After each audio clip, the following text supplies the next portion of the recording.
भिक्षु अंगुलीमाल के देह छोड़ने पर अन्य भिक्षुओं ने बुद्ध से पूछा, भंते अंगुलीमाल मरकर कहां उत्पन्न हुए होंगे? ये जिज्ञासा स्वाभाविक थी, क्योंकि अंगुलीमाल बड़ा हत्यारा था।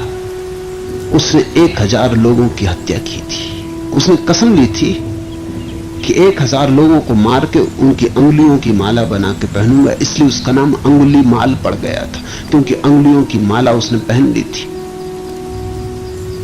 उसने 1000 लोग मार डाले थे। वो बड़ा भयंकर हत्यारा था बुद्ध के समय का।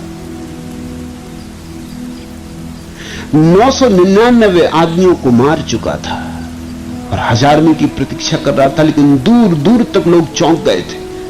तो जिस जंगल में छिप के अंगुलीमाल रहता था, वहां कोई जाता नहीं था, जाए ही नहीं कोई। उसकी मां नहीं जाने को राजी थी, क्योंकि लोगों को डर था, लोग जानते थे वो मां तक को मार डालेगा। उसको तो 1000 का व्रत पूरा करना। बुद्ध उस रास्ते से गुजरते थे तो लोगों ने कहा, आप न जाएं बनते, वो आदमी खतरनाक है, वो सोचेगा नहीं आप कौन हो, उसको तो बिल्कुल अंधा है। उसने 999 आदमी मार डाले। राजा उससे कपते, सैनिक उससे डरते हैं, फौजें नहीं निकलती इस रास्ते से, तो वो किसी को भी मार डाले। एकदम पागल है, उससे होश है ही नहीं, आप मत जाएं। लेकिन बुद्ध ने कहा, अगर मुझे पता ना होता तो शायद मैं ना भी जाता, लेकिन अब पता है मुझे, वो बेचारा एक की प्रतीक्षा करता होगा। 999 मार डाले ना, उसको 1000 आदमी चाहिए, उसकी प्रतिज्ञा का क्या होगा ये भी तो सोचो। तो मैं जाता हूं। तो बुद्ध गए, उनके साथी संगी भी पीछे छूट गए। ऐसे समय कौन साथ कौन संगी। जब बुद्ध गए तो अकेले ही रह गए। अंगुलीमाल फरसे पर धार रखने लगा, देख के कि कोई आ रहा है, लेकिन वो भी बहुत चौंका, क्योंकि वर्षों से इस रास्ते पर कोई चलते ही नहीं। ये कौन ना समझ, उसको भी दया आने लगी, ये कौन ना समझ मरने आ रहा है। उसने गौर से देखा, गैरिक वस्त्र। अरे उसने सोचा कोई सन्यासी गया बेचारा काम से, इसमें कुछ पता नहीं है, गांव के लोगों ने भी बताया नहीं, मालूम होता। ऐसा सोचने लगा। फरसे पे धार रखी। जैसे जैसे बुद्ध करीब आने लगे, वैसे वैसे उसका भाव बदलने लगा, उसे दया आने लगी। उसने अपने मन में सोचा, अंगुलीमाल तुझे हो क्या रहा है? ऐसी दया तुझे कभी नहीं आई। तेरी मां भी आती तो भी तू काटने को तत्पर था। ये तो कौन है, अपनी क्या जान क्या पहचान। लेकिन कुछ होने लगा। बुद्ध की मौजूदगी कुछ करने लगी। वो तरंगें बुद्ध की, वो शांति बुद्ध की, वो हवा बुद्ध की, वो सुगंध बुद्ध की कुछ करने लगी। जब वो थोड़ी दूर रह गए तो अंगुलीमाल चिल्लाया। उसने कहा कि रुक जाओ वहीं, अगर आगे बढ़े तो खतरा है। ये फरसा देखते हो, ये अंगुलियां देखते हो, मैं अंगुलीमाल हूं, मेरा नाम सुना। गर्दन काट के अंगुलियों की माला बना लूंगा, और मेरा व्रत पूरा करना है मुझे। और कई सालों बाद तुम दिखाई पड़े हो, कोई और आता भी नहीं, मगर तुम्हें मैं एक मौका देता हूं। न मालूम कैसे कमजोरी का क्षण है मेरा कि मैं तुम्हें एक मौका देता हूं, भाग जाओ, लेकिन और करीब मत आओ। मैं आदमी बुरा हूं, जरा भी आगे मत चलो। बुद्ध ने कहा, पागल, मेरा चलना तो कई वर्ष हुए तब बंद हो चुका। जिस दिन मन गया उस दिन सब चलन भी गया, सब चलना भी गया। अब कहां चलना, मैं तो ठहरा हुआ हूं। मैं तुझसे कहता हूं तू चलना बंद कर। अंगुलीमाल ने कहा, मैं सोच ही रहा था कि आदमी पागल होना चाहिए। तुम पागल हो, चल तुम रहे हो, चलते हुए को कहते हो कि चलता नहीं, और मैं बैठा हुआ फरसे पे धार रख रहा हूं और मुझको तुम कहते हो कि चलते हो। तुम्हारा दिमाग खराब है। अब मैं समझा कि तुम कैसे चले आ रहे हो। बुद्ध ने कहा, ठीक है, मगर मैं तुझसे फिर कहता हूं, सोच ले, मैं रुका हुआ हूं, तू चल रहा है। तेरा मन अभी बहुत दौड़ता है, यहां वहां दौड़ता है, इसलिए मैं कहता हूं तू चलता है। खैर बुद्ध पास आ गए। अंगुलीमाल ने कहा, अगर तुम जिद्दी हो तो मैं भी जिद्दी हूं। मुझे शक होता है कि हो ना हो तुम गौतम बुद्ध हो जिनकी मैंने खबरें सुनी, क्योंकि जिन लोगों को मैंने मारा उनमें से कई ने मुझे कहा कि ऐसा लगता है सिवाय गौतम बुद्ध के तुझे कोई भी बदल ना सकेगा। हो ना हो तुम वही हो, मगर भूल जाओ मैं भी अंगुलीमाल हूं। अपनी तैयारी कर ले, फरसे पे धार रख ले, मैं बैठा हूं। वो बैठ गए शांत। वो फरसे पे धार रखता है, क्योंकि कई साल से कोई आया नहीं तो फरसे पे जंग चढ़ गई। वो बार बार देख लेता है इस आदमी को, बात क्या है, उसका दिल बड़ा पिघला जा रहा है, इस आदमी पे बड़ा प्रेम आया जा रहा है, इस आदमी की तरफ बड़ा लगा हुआ जा रहा है, वो डर रहा है। थोड़ी देर करने लगा फरसे पे धार रखने में को, और थोड़ी देर जी ले, इस आदमी का साथ बड़ा प्यारा है, फिर मर जाएगा, फिर कब ऐसा आदमी मिलेगा। और देर लगाने लगा। बुद्ध ने कहा मुझे लगता है तुम जरा देरी लगा रहे, फरसे पे धार रखो अंगुलीमाल, तुम अपना काम करो, मुझे मेरा काम करने दो, ऐसे जल्दी से किसी के प्रभाव में नहीं आ जाते। अंगुलीमाल ने कहा कि तुम आदमी कैसे हो, तुम मरने पर तत्पर हो, आत्महत्या करने की तुमने सोच रखी। लेकिन उसका दिल बदल गया है, फरसे पे धार बेमन से रख रहा है। फिर धार भी पूरी हो गई। फिर उसने कहा बोलो क्या विचार है। बुद्ध से पूछता आप क्या विचार है। बुद्ध ने कहा विचार की संभावना का विचार तो मैं छोड़ ही चुका अंगुलीमाल, और तू जिसे मारेगा वो मैं नहीं हूं, और जो मैं हूं उससे कोई भी मार नहीं सकता। कौन फरसा मुझे छेद सकेगा। अंगुलीमाल ने आंख में आंख डालकर देखा, इस आदमी को मारना असंभव है, लेकिन फिर भी जिद, पुरानी पुरानी आदत, वो अपना फरसा लेकर खड़ा हो गया। उसने कहा कि ठीक है, दो आदमियों की जिद अटकी है, तुम बुद्ध हो, मैं अंगुलीमाल हूं, इतनी जल्दी हार नहीं जाऊंगा। मगर ये क्यों मेरा दिल कमजोर हुआ जाता है, क्यों मेरी छाती बैठी जाती, मैं तुमसे पूछता हूं। बुद्ध ने कहा इसका कारण है, मारने में कुछ कला है ही नहीं अंगुलीमाल, ये तो बच्चे कर सकते। तू देख के सामने वृक्ष है, इसकी शाखा काट के मुझे दे दे।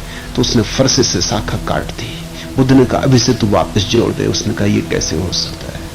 तो बुद्ध ने कहा काटना मारना तो बहुत आसान है, जोड़ के कोई आदमी महान बनता है, काट के कोई महान बनता है। अब तू मेरी गर्दन काट दे, बात खत्म हो गई।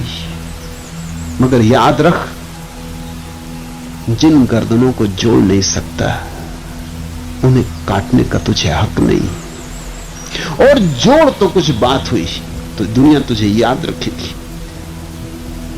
फरसा उसने फेंक दिया, वो बुद्ध के चरणों में गिर गया। वो अंगुलीमाल बुद्ध का भिक्षु हो गया।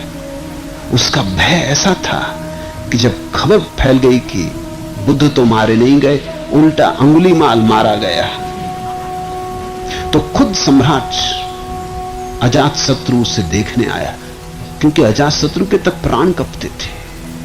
वो आया और उसने कहा कि बनते, मैंने सुना है अंगुलीमाल भिक्षु हो गया, विश्वास नहीं आता। अगर ये हो सकता है तो सब कुछ हो सकता है, ये मुझे विश्वास नहीं आता, मैं मान ही नहीं सकता, इसमें कुछ अफवाह में झूठी बात है। बुद्ध ने कहा आप माने या न माने, ये पास जो भिक्षु बैठा कौन है। वो बुद्ध के पास ही बैठा पंखा कर रहा था। ये सोच के ही कि ये अंगुलीमाल है, अजातशत्रु ने अपनी तलवार निकाल ली। उसने कहा ये खतरनाक आदमी है, कोई धोखाधड़ी की हो, बैठा हो बन के भिक्षु और एकदम हमला कर दे। बुद्ध ने कहा तू तलवार भीतर रख, तलवार की कोई जरूरत नहीं अजातशत्रु। ये अंगुलीमाल वो अंगुलीमाल नहीं, ये और ही हो गया। जब अंगुलीमाल गांव में भिक्षा मांगने गया, जैसा भिक्षु को जाना पड़ता था, तो गांव के लोगों ने दरवाजे बंद कर लिए, दुकानें बंद हो गई, लोग अपनी छतों पे चढ़ गए और लोगों ने पत्थर इकट्ठे कर लिए। और कहते हैं जब अंगुलीमाल बीच सड़क पर था तो लोगों ने उसे पत्थर मारे, कायर कमजोर लोग। और अंगुलीमाल बीच में खड़ा रहा, उसके सिर पर पत्थर गिरते रहे और लहू बहता रहा। और अभी तरु ने जो मंत्र पढ़ा ना, बुद्धम शरणम गच्छामि, वो इसे दोहराता रहा, बुद्धम शरणम गच्छामि, संघम शरणम गच्छामि, धम्मम शरणम गच्छामि। ऐसा कहते कहते ही वो गिर गया। बुद्ध को खबर मिली, वो आए, आखिरी घड़ी थी। बुद्ध ने उससे कहा अंगुलीमाल तेरा क्या भाव है।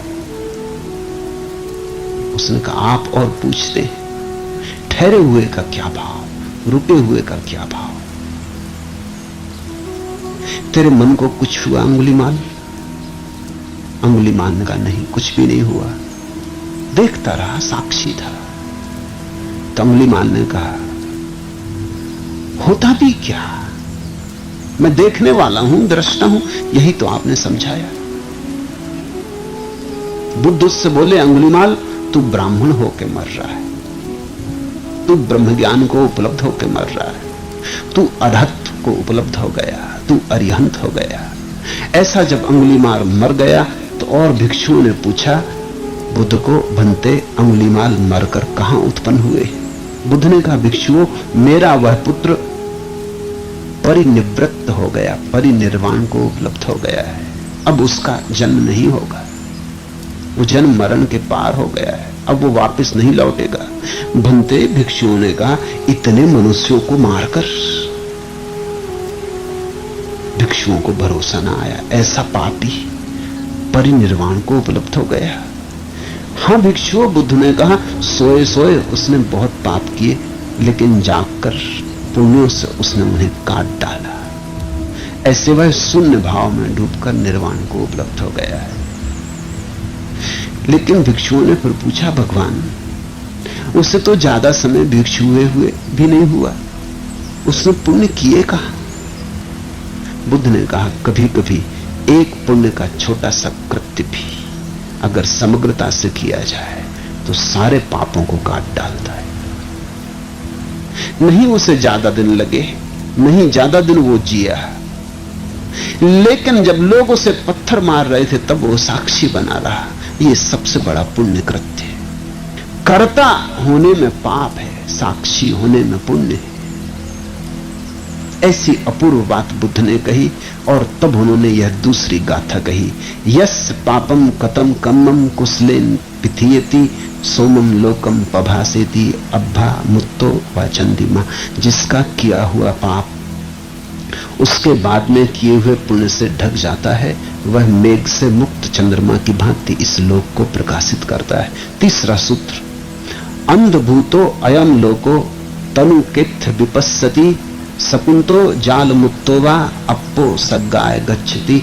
यह सारा लोक अंधा बना है, यहां देखने वाला कोई विरला है। जाल से मुक्त हुए पक्षी की भांति विरला ही स्वर्ग को जाता है। ये सारा लोक अंधा बना है। यहां लोगों के पास आंख नहीं, क्योंकि लोगों के पास ध्यान नहीं। ध्यान आंख है, ध्यान का चक्षु ही असली चक्षु है। उसको तृतीय नेत्र कहो, शिव नेत्र कहो या जो भी नाम दो, अन्यथा आदमी अंधा है। जब तक तीसरी आंख ना खुल गई हो, जब तक भीतर देखने वाली आंख ना खुल गई हो, तब तक आदमी अंधा है। ये सूत्र बुद्ध ने इस परिस्थिति में कहा। एक जुलाहे की बेटी गौतम बुद्ध के दर्शन को आई, अत्यंत आनंद और अहोभाव से उसने बुद्ध के चरणों में सिर रखा। बुद्ध ने उससे पूछा, बेटी कहां से आती हो? बनते, नहीं जानती हूं, वह बोली। उसकी अभी ज्यादा उम्र भी न थी, 18 वर्ष की केवल। बुद्ध ने कहा, कहां जाओगी बेटी? बनते, उसने कहा, नहीं जानती हूं। क्या नहीं जानती हो? बुद्ध ने पूछा। वह बोली, बनते, जानती हूं। जानती हो? बुद्ध ने कहा। वह बोली, कहां भगवान, जरा भी नहीं जानती।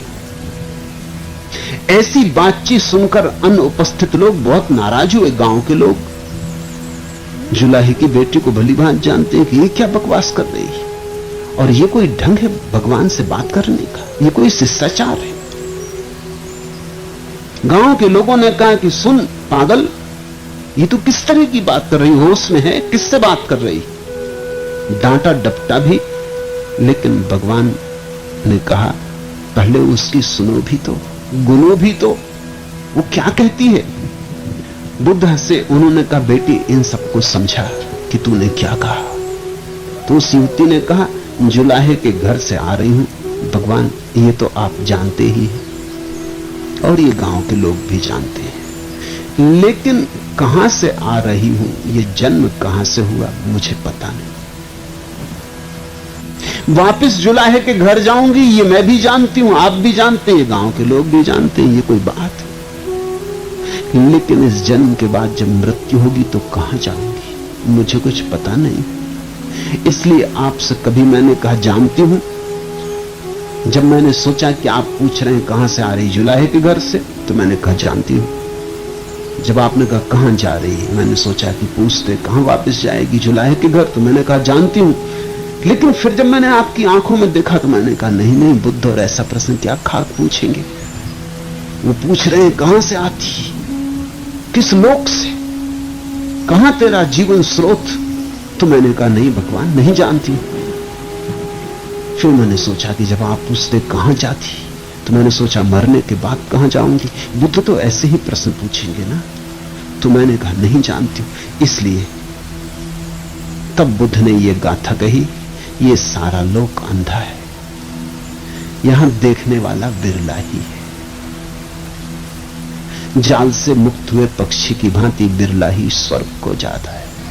उस लड़की को उन्होंने कहा तेरे पास आंख है, तू देख पाती। ये गांव के लोग अंधे। आंख वाला जब बोले तो अंधों की समझ में नहीं आता, क्योंकि आंख वाला ऐसी बातें करेगा जो अंधे मान ही नहीं सकते कि हो सकती है। आंख वाला कहेगा प्रकाश, आंख वाला कहेगा रंग, आंख वाला कहेगा कैसा प्यारा इंद्रधनुष, और अंधा कैसे समझेगा। बुद्ध, कृष्ण, महावीर आंख वाले, अंधे नहीं समझ पाते। अंधे कुछ का कुछ समझ लेते। हंस सूर्य पथ से जाते हैं, रिद्धि से योगी भी आकाश में गमन करते हैं। धीर पुरुष सेना सहित मार्ग को पराजित कर लोक से निर्वाण चले जाते हैं। हंसा दिच्च पत्थे यंती आकाशे यंती इद्धिया नियंती धीरा लोकम्मा जेता मारम सवाहिनी। जैसे हंस आकाश में उड़ते हैं, ऐसा एक और आकाश है, अंतर का आकाश, जहां परमहंस उड़ते हैं। जैसे हंस आकाश में उड़ते हैं और दूर की यात्रा करते हैं, ऐसे परमहंस अंतर के आकाश में उड़ते हैं और निर्वाण में लीन हो जाते हैं, निर्वाण में चले जाते हैं। ये गाथा बुद्ध ने एक बड़े अनूठे समय पर कही। एक दिन 30 खोजी बुद्ध के पास आए। 30 बुद्ध के भिक्षु हैं, बहुत लंबा पर्यटन करके आए। भिक्षु आनंद द्वार पर पहरा दे रहा है और वो 30 खोजी बुद्ध से कमरे के भीतर बात कर रहे हैं। आनंद को बड़ी देर लग रही कि बहुत देर हो गई, बहुत देर हो गई, बात चलती जा रही। बुद्ध को वो सताए ही चले जा रहे हैं। अब निकले भी, समय मांगा था उससे दुगना समय हो गया। आखिर सीमा आ गई उसके धैर्य की। वो उठा, उसने दरवाजे से झांक कर देखा, बड़ा हैरान हुआ, वहां बुद्ध अकेले बैठे। वो 30 आदमी वहां है ही नहीं। उसको तो अपनी आंखें मिली, उसको भरोसा न आया, क्योंकि दरवाजा एक ही है। वो दरवाजे पे बैठा है, वो जा तो सकते नहीं। गए कहां? आनंद ने भगवान से पूछा, बनते कुछ व्यक्ति आपसे मिलने आए थे, ये क्या चमत्कार? वे कहां हैं? बाहर तो निकले नहीं, क्योंकि मैं द्वार पर बैठा हूं। निकलने का कोई और द्वार है भी नहीं, इसलिए जा कहीं सकते नहीं। गए कहां? तो बुद्ध ने कहा, वे गए आनंद, वे आकाश मार्ग से चले गए। आनंद ने कहा, आप मुझे इस तरह की बातों में उलझाएं मत, पहेलियां न बूझें। आप सीधा सीधा कहें वो गए कहां, क्योंकि द्वार पर मैं बैठा हूं और मैं पूरा सजग हूं। तो बुद्ध ने कहा, आनंद वे भीतर के आकाश से समाधि में उतर गए। इस अंतर आकाश में उतरने के लिए किसी और द्वार से जाने की जरूरत नहीं है, अपने ही भीतर कोई चला जाए। उस समय आकाश में हंस उड़ रहे थे। तो बुद्ध ने कहा, देख आनंद, द्वार के बाहर देख, जैसे आकाश में हंस उड़ रहे हैं, ऐसे ही वे भी उड़ गए। आनंद ने पूछा, तो क्या वे उड़ के हंस हो गए? गए कहां? बुद्ध ने कहा, वे परमहंस हो गए हैं आनंद। और तब उन्होंने यह गाथा कही, हंसा दिच्च पत्थे यंती आकाशे यंती इद्धिया। जैसे सूर्यपथ से जाते आकाश में हंस, नियंती धीरा लोकम्मा जेता मारम सवाहिनम। ऐसे ही धीर पुरुष शैतान की सारी सेना को मारकर, सेना सहित मार को पराजित कर लोक से निर्वाण को चले जाते। ये कथा बड़ी अद्भुत है, ज़ेन जैसी। इसका मतलब कुल इतना है कि वे 30 व्यक्ति बुद्ध के पास बैठे बैठे ध्यान में लीन हो गए, समाधिस्थ हो गए। वे इतनी गहरी समाधि में चले गए, नहीं कि उनके शरीर वहां नहीं थे, शरीर तो आनंद को भी दिखाई पड़ रहे होंगे, शरीर तो थे ही, मगर वे चले गए थे, बस शरीर ही थे, लाशें रखी थी, पक्षी उड़ गया था, पक्षी जैसे वहां था ही नहीं, मूर्तिवत वे समाधि में उतर गए थे। और इस समाधि में जो उतरता है उसी की आंख खुलती है। अंतिम सूत्र, पथव्या एक रंजेन सग्गस गमनेन वा सब लोकाधिपत्येन सोतापत्ति फलम वरम। पृथ्वी का अकेला राजा होने से, चक्रवर्ती होने से, या स्वर्ग के गमन से, देवता होने से, अथवा सभी लोगों का अधिपति बनने से भी श्रोतापत्ति फल श्रेष्ठ है। जो ध्यान की सरिता में उतर गया उसको बौद्ध भाषा में कहते हैं श्रोतापन्न। वो स्रोत की तरफ चल पड़ा। हम तो ऐसे लोग हैं जो किनारे पर खड़े, नदी में उतरते नहीं, बस किनारे पर खड़े। नदी बही जा रही, पीते तक नहीं क्योंकि पीने के लिए झुकना पड़ेगा, उतरते नहीं क्योंकि डरते हैं कहीं गल ना जाए, क्योंकि जो झूठ हमने बना रखी है अपने जीवन में वो निश्चित गल जाएगी। जो प्रतिमा हमने अपनी मान रखी है वो बह जाएगी तो घबराहट है, और हमें भीतर का तो कुछ पता नहीं है, तो हम ध्यान की धारा में उतरते नहीं। ध्यान की धारा में जो उतरता है उसे कहते हैं श्रोतापन्न। दुनिया में दो तरह के लोग हैं, एक जो जीवन में लक्ष्य की तरफ दौड़ रहे हैं, लक्ष्य का मतलब धन पाना है, पद पाना है। श्रोतापन्न दूसरे तरह के लोग हैं जो स्रोत की तरफ जा रहे हैं, जो लक्ष्य की तरफ नहीं जा रहे, जिनकी सारी खोज यह है कि हम आए कहां से, उस मूल स्रोत को पकड़ लेना। उसे पकड़ लिया तो सब पकड़ लिया, क्योंकि जहां से हम आए अंततः वहीं जाना है। गंगा गंगोत्री में ही लौट जाती है। बीज वृक्ष बनता है और फिर बीज बन जाता है, वर्तुल पूरा हो जाता है। हम जहां से आए वहीं लौट जाना है, स्रोत, मूल स्रोत की तरफ। यह गाथा बुद्ध ने एक विशेष अवसर पर कही। ये सारे अवसर बड़े प्यारे हैं, इसलिए मैं कह रहा हूं। एक बड़ा दानी था, उसका नाम था अनाथ पिंडक। वो अनाथों का बड़ा सहारा था, देता लोगों को, दिल खोल के देता। उसके घर काल नाम का एक पुत्र था। अनाथ पिंडक बुद्ध को सुनने चाहता है, लेकिन काल कभी बुद्ध को सुनने न चाहता था। काल शब्द भी बड़ा अच्छा, अनाथ पिंडक का मतलब होता है देने वाला, दान देने वाला, अनाथों को सनाथ कर दे जो। और काल का अर्थ होता है समय या मौत। न तो समय बुद्ध को सुनने जाना चाहता और न मौत, क्योंकि दोनों बुद्ध से लड़ते। समय तो क्षणभंगुर है, शाश्वत के पास जाने में घबराता है, और मौत भी जीवंत के सामने जाने में घबराती है। तुम तो मौत के सामने जाने में घबराते हो, बुद्ध पुरुष के सामने मौत आने में घबराती। ये तो प्रतीक हुए नाम के। बाप लेकिन चाहता था कि बेटा जाए, बुद्ध को सुने, लेकिन बेटा सुनता नहीं था। तो बाप ने कहा ऐसा कर, मैं तुझे 100 स्वर्ण मुद्राएं दूंगा अगर तू बुद्ध के वचन सुनने जाए। इस लोभ में वो गया। तुम ख्याल रखना, पहली दफे जब तुम धर्म की तरफ आते हो तो लोभ में ही आते हो। लोभ किसी तरह का हो कि चलो मन को थोड़ी शांति मिलेगी, अशांति से छुटकारा होगा, कि थोड़ा आत्मविश्वास बढ़ेगा, कि जीवन में सफलता शायद इस तरह से मिल जाए, कि दुकान तो चलती नहीं, शायद ध्यान करने से चल जाए, क्योंकि लोग कहते हैं कि ध्यान करने से तो परम धन मिलता है, ये तो छोटा मोटा धन है, ये तो मिल ही जाएगा।